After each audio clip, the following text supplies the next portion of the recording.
Black magic, negative energy या bad evil का पहले ही एनालाइजिंग है, एनालाइजिंग कर Analyze कर लेते लेते हो हैं। आप। एनालाइज कर लेते हैं, पता होता है कि इसके ऊपर ब्लैक मैजिक है हम्म, या इसके अपने ग्रहों की पत्रिका के हिसाब ऐसा से क्या होता है जो आपको दिख जाता है? लाइक ब्लैक मैजिक का कैसे पता लगा आपको? देखो अब मैं आपको बताता हूँ, मेरे पास अगर कोई क्लाइंट बैठा हुआ है, अब मैं ज़्यादातर क्या करता हूँ, मैं किसी भी क्लाइंट को मिलने से पहले मैंने आपको बताया मैं अपनी उसकी हॉरोस्कोप देखता ज़रूर हूँ, जितना भी हो सके। कई बार हम्म, ऐसा भी होता है, लोगों के पास डेट ऑफ बर्थ और टाइम ऑफ बर्थ भी नहीं होता, फिर हॉरोस्कोप कैसे बनेगी?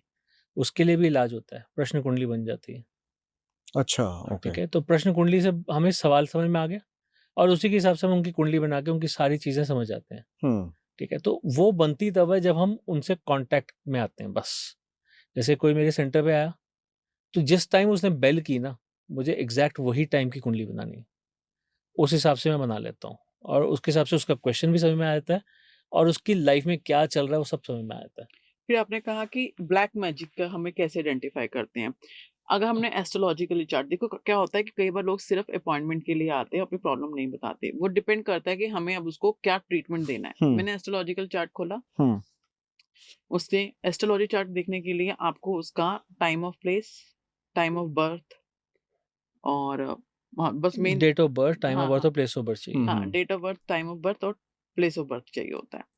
अब हमने वो निकाला, हम उसके साथ क्वेश्चन करेंगे कि आपकी पर्सनैलिटी ऐसी है, आप नेचर में ऐसे हो। अगर वो कई बार ऐसे कह देते हैं कि नहीं जी, आप तो जो बोल रहे हो हमारे साथ कुछ भी मैच नहीं करता, हम्म, तो यानी कि उसका पहले तो वो चार्ट ही गलत है।